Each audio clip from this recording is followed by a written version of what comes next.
I now pay $20,000 less a year per child for daycare. Putting all other federal issues aside, when we talk about just this one thing that Trudeau did, this literally saves my family tens of thousands of dollars a year. And remember how adamantly Doug Ford was against implementing it? Well, these are now tens of thousands of dollars a year that I have to put back into the economy. Money that I can put towards redoing my roof, money that I can put towards hiring an electrician to install an L2 charger for my car. This is a real, tangible impact on the economy. So for perspective, at the daycare that my kid goes to, for the infant program when she started, it was $25,000 a year. We just got an email today that starting on January 1st, the cost will now go down to $22 per day. This means that per kid, my childcare costs are just under $6,000 per year. For perspective, 2 kids in the daycare age range, that's $40,000 to $50,000 a year you're spending. Now, I'm spending less than $12,000. For a lot of families, this is the difference between having a caretaker go back into work or stay at home with the kids. And Pierre voted against this proposal and has also floated canceling it. It's gonna be a rude awakening for a lot of parents in the GTA. I'm here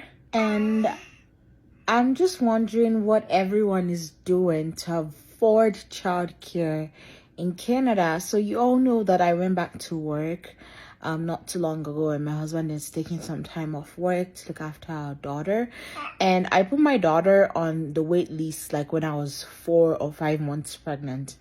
And finally, one of the centers that we love and we really think it's a perfect fit, right? We did a tour. They said the spot was open for her to start in like June or July. We did a tour. We loved it. Everything was amazing. And then they gave us the bill, and I was like, is this Zimbabwe dollars or Canadian dollars? Because I do not understand the numbers that I'm seeing on this payment schedule. And they're also phasing out part-time, so you can't even put your child in part-time care because apparently it's disruptive to the children's routine. So my question for the parents in Canada that follow me or that's watching this video, how are you guys doing it? Are you guys able to afford childcare? It's ridiculous. It is ridiculous.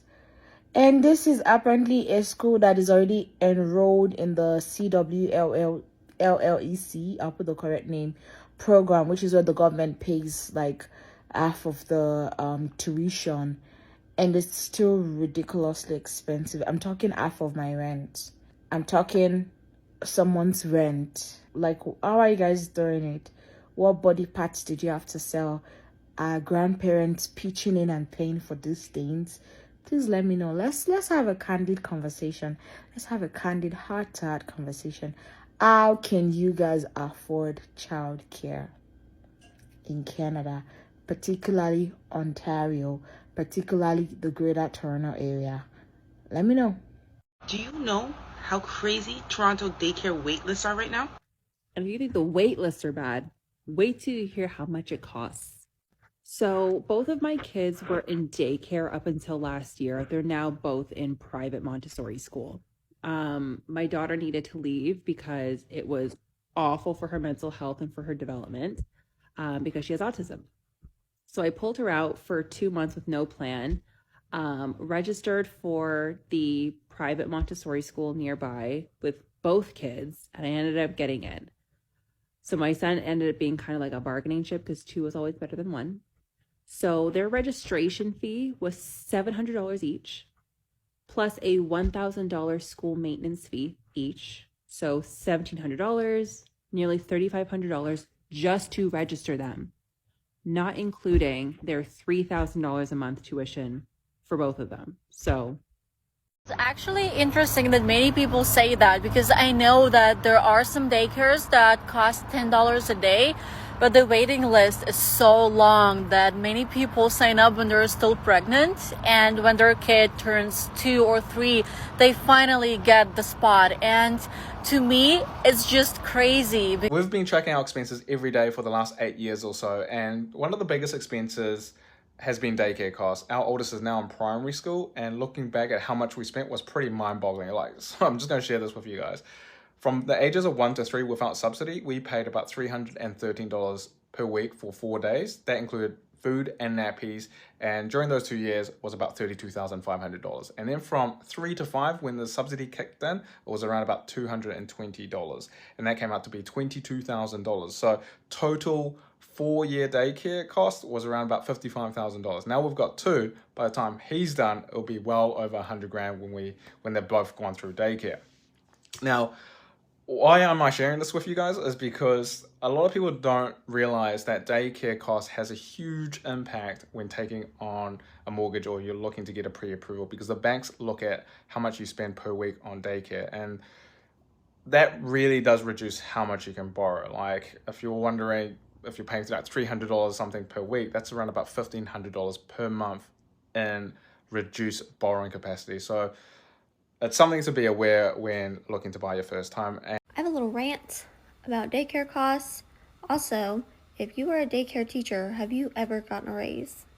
I have a 9-month-old and a 3-year-old in daycare. My 3-year-old has been going to this daycare since she was 7 months old, and they have raised tuition twice every year that she's been going. So we just got a letter saying that tuition is going up again starting in March. So it's going up $15 for my 9-month-old and $10 for my 3-year-old. So it is going to be $340 a week for my 9-month-old and $300 a week for my 3-year-old.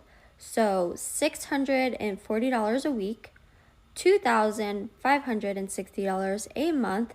That is more than we pay for our house. But the thing that pisses me off the most, every time we get these letters stating that they're increasing tuition again, they try to say it's due to increasing staff wages, facility maintenance, classroom materials. But I talked to my daughter's teacher. She has never received a raise. I just want to know who's getting a raise if it's not the teachers. It should absolutely be the teachers. It should be the teachers that are in the classroom teaching my kids and taking care of my kids. Why aren't they getting a raise? You're telling me it went up $15 per baby, $10 per toddler, and you can't even give the teachers a 25-cent, a 50-cent raise? Who's getting a raise if it's not the teachers? It would probably be cheaper for me to be a stay-at-home mom at this point. Many parents were relieved when daycare costs started dropping across Canada. But as costs dropped, wait times soared. Last year, 49% of Canadian parents said they had trouble finding a spot for their children. That's up from 36% 4 years earlier. And how long is the wait?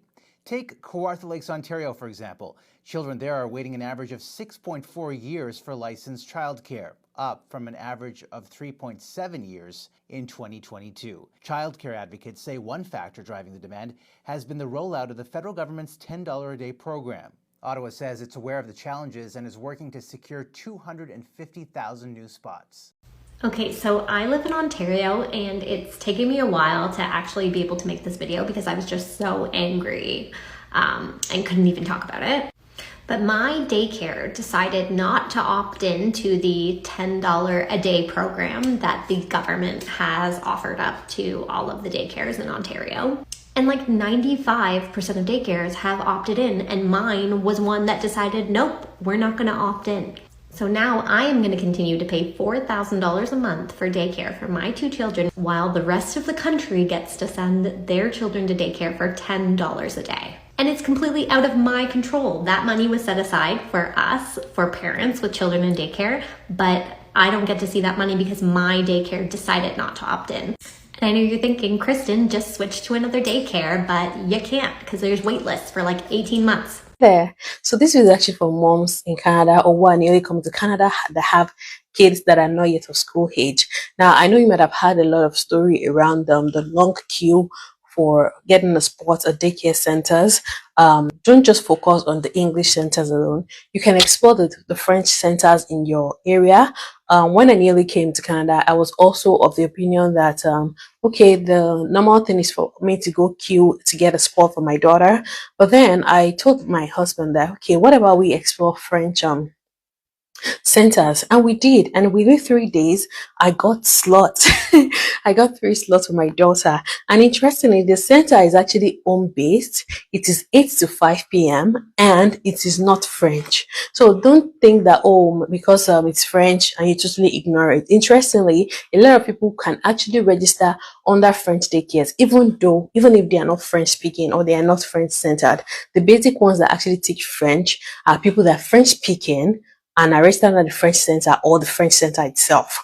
So that being said, you can equally get subsidy from the government to cut down on the cost. So, for example, I'm actually not paying anything for my daughter's daycare, and it's like I said, 8 to 5 p.m. It's actually it fits my schedule, and my daughter has time to play with her friends all day, even though she doesn't stay until that time.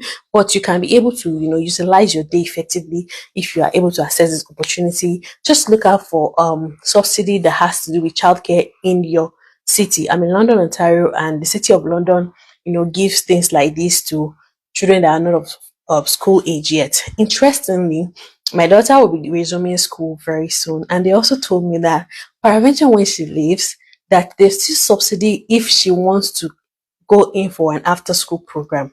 So, which also implies that for all your children, if you're busy, you can get subsidized rates for after school program. So explore and ask questions. You can just Google in your city and look for childcare subsidy. I'm sure you will get an information. Childcare costs are outrageous. They're out of this world. It costs anywhere between $60 to $100 per day to put your child in a daycare. That's crazy. A lot of people are paying more for childcare than their mortgage per month. That's nuts. I have talked to so many moms, stay-at-home moms, that say they might enjoy going back to work even part-time, but they literally cannot. They cannot afford childcare. Before I was a stay-at-home mom, I was a nurse, and I may have liked to go back to work part-time just to get out of the house a little bit, but I cannot afford to put my kids in childcare. If people are paying about $1,200 a month for one child, I mean, that's $2,400 a month for two. Talk about three. Okay, another thing that I was not prepared for when moving to Canada was the difficulty with childcare. Speaking with a lot of the mums from my children's school, childcare is a big thing here that seems to have a little bit of an issue. I don't know if it's because of there's not enough of the childcare or not enough places, but it was definitely an obstacle that we had to get over moving here, because obviously when you move to a new country you don't have your usual village of people, your family, your friends, so childcare is a big thing. The mums from the school explained to me that in a lot of instances you have to apply 5 years in advance. They're that backed up in waiting lists. So before you're even thinking of getting pregnant, you have to apply for a childcare placement, which is crazy to me, which I think is probably crazy to a lot of people too. But that is definitely something, if you're thinking of considering moving to Canada, childcare can be, in my own experience, quite difficult to come by. It is expensive, but I do think it's expensive across the world. I don't think that's just a Canadian thing.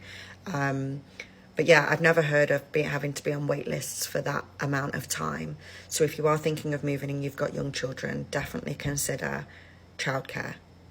Look ahead of time. Look at where you're moving, at the childcare in the area. Give them a call. See if they've got waiting list. Get yourself on it. I interviewed a woman for the pod last week, and she lives in Canada. She's an occupational therapist for pediatrics. And I was asking her, what does daycare cost there? What do you get for parental leave? Because I was under the impression that they also didn't get parental leave like we don't in the US.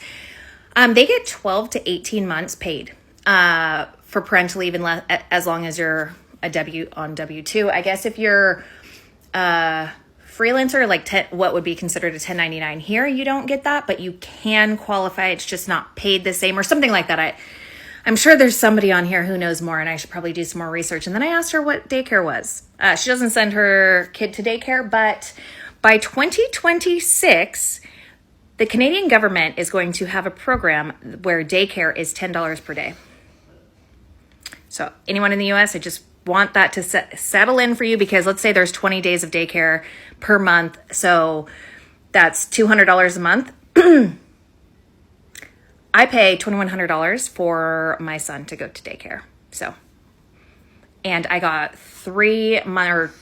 16 weeks paid because of the company I was working at, but it wasn't fully paid. It was paid at 70%, I believe. There was something weird, like 3 months of it were paid at 70 or at 100%, and then 1 month was paid at 70%. It was something like that. Anyway, it wasn't a lot of time, and it's way more than most people get. So I don't know if anyone else was under the impression that our neighbors got no time like we do, but that's what I learned this week. Okay, so I've been like researching daycares in and around my area. I'm in Canada, and this is just crazy. I want to enroll my first child, this one, in preschool when he's 3, right? He's only 1. We still got 2 more years. I want to soak up all the mommy baby time as much as possible, right? So I'm like Googling, I'm like, okay, he won't be enrolled until 2027. And I want him to be in preschool to get him transitioned properly into junior kindergarten. On top of that, I want to like do my own thing too. I want to like go back to school for nursing and like work full time, right? But tell me why, this is so obvious, but like tell me why I have to like think about the fact that I have to spend up to, because some schools are different, up to $2,200 for 5 days a week for the preschool program. The one daycare I was looking at was not even a Montessori school. I think I'm saying that right, Montessori. But anyway, that school was $1,300 a month. Now imagine if I tried to enroll both kids in that time. Almost $4,400 a month. For what? Mind you, I would look into Subsidy, I would look into all of that, but like it just boggles my brain, because if you look at the income that ECEs are making and, you know, any daycares and stuff like that, where's all the money going? Who's pocketing this money? Because like you guys can't even afford to pay your wages properly to the people that are taking care of our children every day. But you want me to spend $4,400 for what? And that's per month. It's not even like per year. I'm like, do I just hold off and wait until like he's off to kindergarten and just go from there? I mean, I know there's other programs, like you can go to the YMCA and you can like do things, but like I want him to have like that, you know, socialization and stuff. I want him to start learning more. Like I read to him, we do activities, we sing songs, but I want him to like start learning basic like foundations of things. But I don't want to spend that much money for it. And before you guys jump to the conclusion of, okay, well then pick a different school, the wait lists here are ridiculous.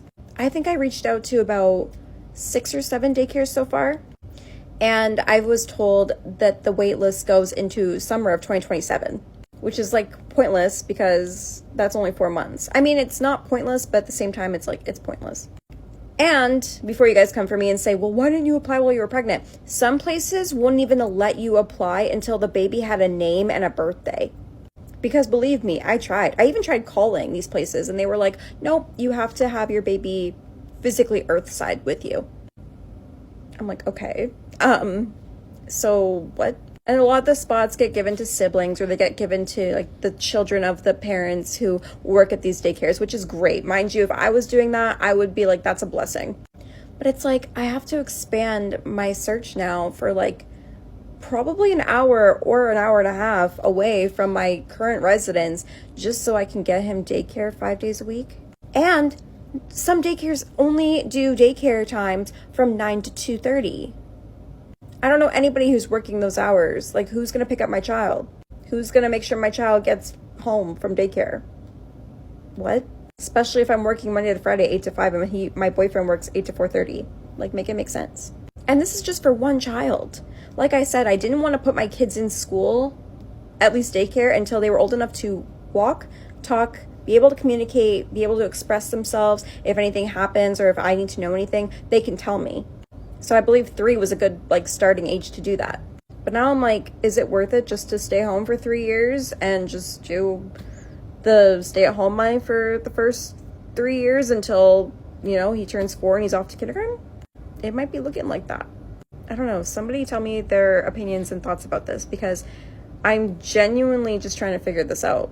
I don't know. And if you're a daycare worker, I support you, because I used to work in a daycare, so I totally understand, the low wages versus like the hectic parents, and like, I get it. I get the whole, I've been there. I understand. But from a parental perspective, it's like completely not what I was expecting at all. Yeah, that's my little vent for today.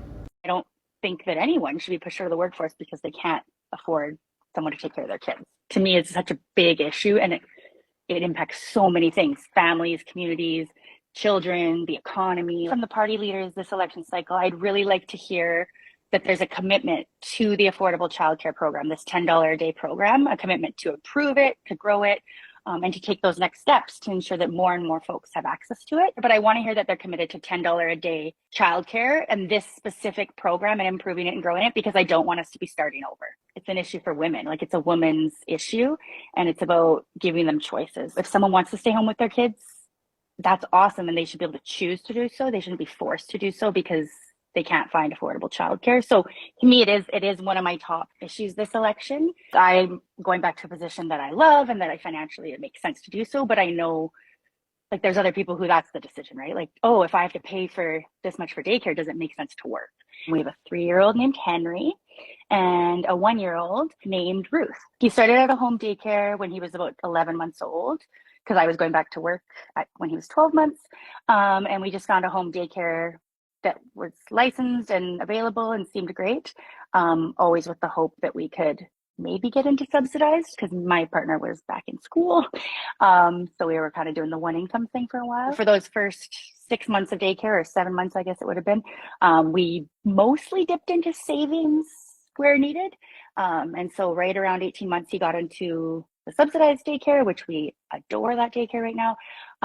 And yeah, it was a huge difference. Like, it was night and day in terms of we're not pulling from accounts to cover daycare each month. So we felt firsthand the difference between paying $800 a month-ish versus $217 a month-ish, and the difference that made in our day-to-day lives and our cash flow. All I think about for us is like the amount of money we right now are able to spend on like activities for our kids, or in the local economy, or in small businesses that are in our neighborhood, that money wouldn't be going into those places anymore, because that money would all be funneled to daycare. It's basically like the difference of like $450 to like $1,500 a month on childcare, and we only have 2 kids. And I have friends who went through the crazy childcare expense days with 3 kids, and it's basically like a mortgage. It's another mortgage essentially, because they're paying $1,600 ish a month easy on childcare. Hey everyone, I just wanted to come on here while I'm getting ready to share that the Alberta government this morning released a press release that childcare, daycare for kids that are younger than kindergarten age is, as of April 1st, going to be flat $15 a day, which I think is something to celebrate. Yes, I don't like this government. I will give credit where credit is due, however. That being said, the money is coming from the federal government, so I guess we have the federal government to thank for this. But I think it's a step in the right direction. My concern is twofold. One, if there were people that were paying less than $15 a day, I hope they are not impacted into paying more. And 2, they are not updating the grant and subsidy for kindergarten to grade 6 aged kids, which is annoying because the income threshold for the subsidy for that is $90,000 a year for the family. Whereas for daycare, it was $180,000. But this means daycare is going to cost $326 a month, as opposed to when we started my son in daycare 3 years ago, I guess, it was $1,600 to put him in daycare. And I also note that the NDP did have a plan like this in place, and then the UCP took it away. So overall a win, I think. For families, affordable, accessible childcare is a basic human right so that women and men can work in the workforce and have appropriate childcare. Don't get me started on kindergarten, because that's a whole other thing. Mamas abroad, please, I need your help. So my son is in JK and I've been getting lots of mails about behaviors in school and about him not, maybe when they tell him to sit, he still wants to play around. He's crying when they take the toys from him, or when they don't want him to play with a particular toy, they want him to do this, and he'll be crying. They'll say he's walking around. Like, the mails and complaints are so much, and I'm so frustrated. Like, every time, back to back mails. Like, when you read this country, you go understand, say our Nigeria's teachers say, no, they're too much, I beg, they're too much. Because I know if you imagine saying that these things that they deal with when nobody, they call us back to back or send us mail back to back. This one now back to back. Like, I don't really know what to do.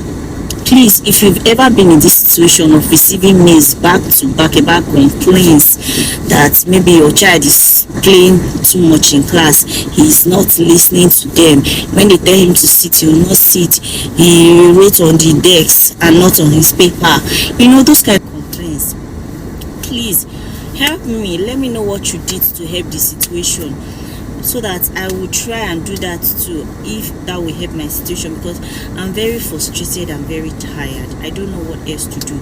I've removed the screen time from his from him. Like, I've taken off screen time totally. He doesn't watch TV anymore, but that hasn't helped. You get me? That hasn't helped. So please, if you've ever been in this situation and there is something that you did to help the situation, or for your child to easily transition into the school system here, please help me. Let me know. Please help me, because now alone they say make them not be speaking. Now alone and STD come they disturb me with message back to back. Wait till I want make I do the same talk. I don't tire. Wait till I want make I do. I beg, make una help me. If una don't do this situation, make una help me, because the thing don't choke me here. I beg.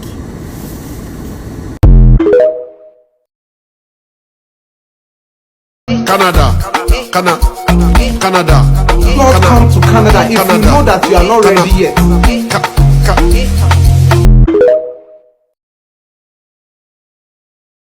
If you've just moved countries and you've been worrying about how to handle childcare and house chores, watch this video. I would share 5 ways that I've been able to manage it, and we are still managing it, but it's definitely gotten a lot better. I'll say the first thing is to prepare your mind. Once you already set your mind that, it's going to be different, I'm going to have to be a lot more hands-on, you are going to find it a lot easier. Then the second thing is to realize caring for a child is a huge responsibility and a privilege that God has given you. So that change in perspective personally helped me when we moved here. Number 3, and which I believe is one of the most important things, is get your partner involved. If you're a woman watching this, then you're going to need to, I hope you don't have to, but if you need to, you might need to tell your husband to be more hands-on with childcare and caring for the house, so that you're not overwhelmed. And if you're a man watching this, I shouldn't have to say this, but being a father means more than just a child bearing your surname. Having your partner being fully committed to childcare can really take a lot of the pressure off you. The fourth thing will be to take advantage of government benefits, especially here in Canada.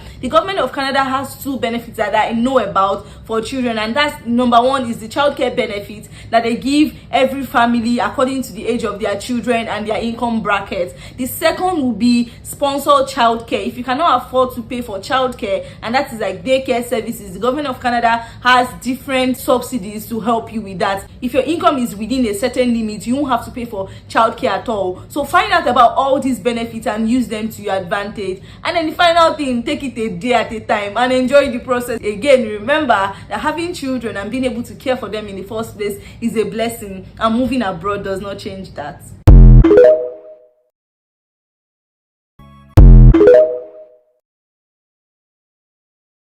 Hi guys, did you know that even as a temporary resident of Canada, you might qualify for childcare subsidy? So if you are in Canada alone with your child under 12 years old, in whatever province you are, you can apply for childcare subsidy. That allows you to put your child in daycare or kindergarten and pay only a small fee.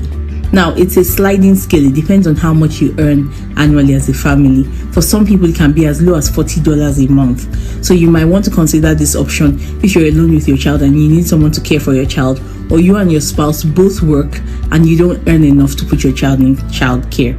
If you need any more information, you can ask me questions in the comment section. Thank you for watching.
You see that cold that you're running away from. You don't want your children to come out in the snow. You don't want your children to come out in the cold.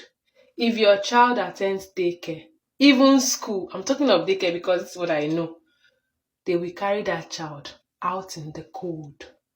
When it's snowing, they are playing in the snow, they are running around, except there is extreme weather or weather warning is raining heavily. Apart from that, your child will play outside in the cold. So what do you have to do? Make sure your child has the right gears. They have their fleeced hand mittens, they have their sweaters, they have their coats, which is their winter jacket, they have their winter boots, they have thick stockings, they have a hat, they have something to cover their ears and even their nose from the wind. These are the things you have to make sure they have in their bags in school, or else cold could finish your picking.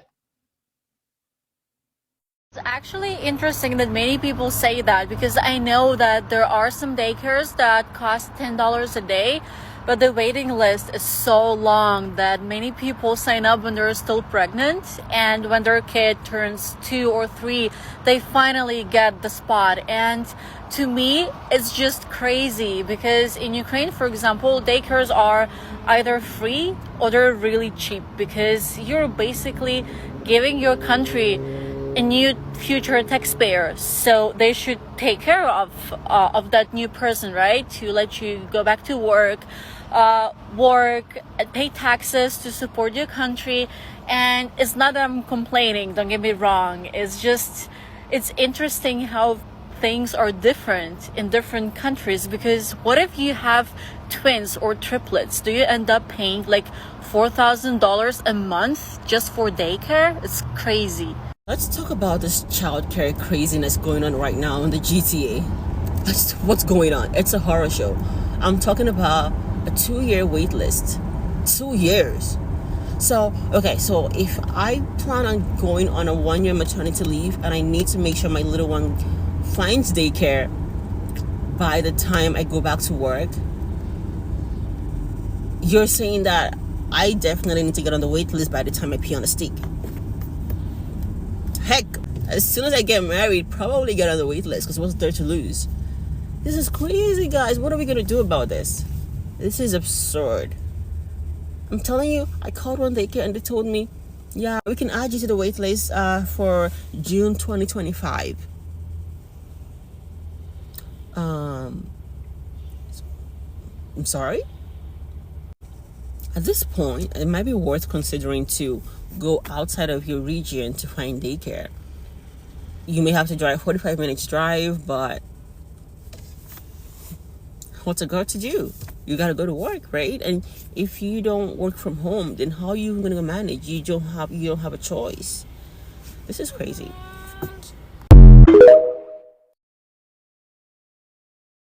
I'm in the process of trying to find childcare for my 10-month-old son, because I'm meant to be going back to work in August. And what is this process of finding childcare in Ontario? So for anyone who doesn't have children or hasn't had to make childcare arrangements for their child, it kind of goes like this. First, you get to wrap your head around the idea that you're no longer going to be with your child for the majority of the day. And so your brain is just kind of like wrapping around that concept and you're kind of feeling crappy about it. Next part of the process is figuring out who's going to take care of your kid. You start thinking from a cost perspective, daycare probably makes the most sense. So you start Googling daycares. This is where your child is going to be spending most of their days, so you want the best of the best. You put together a list, you're writing out the pros and cons of each school, where it's located, looking at all the reviews. And you reach a stage during this process where you actually feel pretty good. You're like, you know what, there's like 4 or 5 schools around me that look amazing. I would love for my child to go there. But then you start signing up for the wait list. And you realize that you are number 567 on the wait list, and realistically your child is not getting into any of those top schools you picked for at least the next 3 years. So you start moving down your list, you start hitting up those tier 2 schools. So like they were good enough, not perfect, but like your child will still be safe going there, and you still have a bit of hope. You think, you know what, this could work. But then you start signing up for those wait lists, and the wait times are even longer. It's like 4 or 5 years to get into any of these tier 2 schools. This is where it gets very grim. You suddenly start Googling. You start Googling daycares with any availability. You're Googling home daycares. You are Googling the convenience store down the street to see if it's possible that they would take your child on once you go back to work. Finally, after you have been searching for hours and hours, you find it. You stumble upon it. You find a daycare. It's 55 minutes from your house. It looks like it's run in like the cellar of a building, and it has absolutely no Google reviews, but it doesn't have a wait list. And the saddest part is you are thrilled. You are so excited. You are emailing this daycare. You are trying to enroll your child without even doing a tour. You are pumped. And then suddenly like it clicks. Your child during their key developmental years is about to spend the majority of their waking hours in this daycare, in this cold cellar with no Google reviews, and you were just genuinely pumped about that. So then you give up on the process and say, I'm gonna deal with it tomorrow, and then suddenly you have like 5 weeks until you need to be back at work and you don't have daycare. So how are we affording daycare?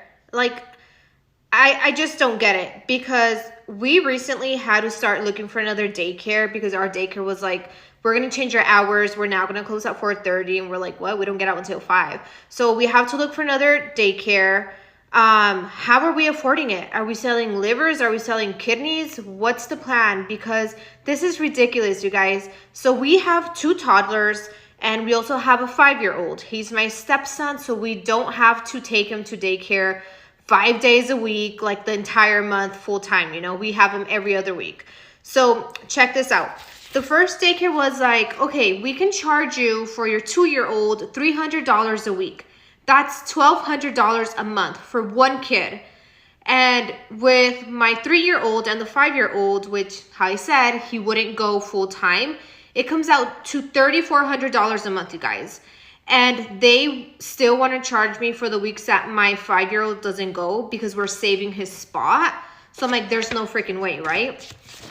Also, another daycare. This one was a little bit more affordable, but it was like, we can only take them 3 days out of the week, right? It was going to be $1,730.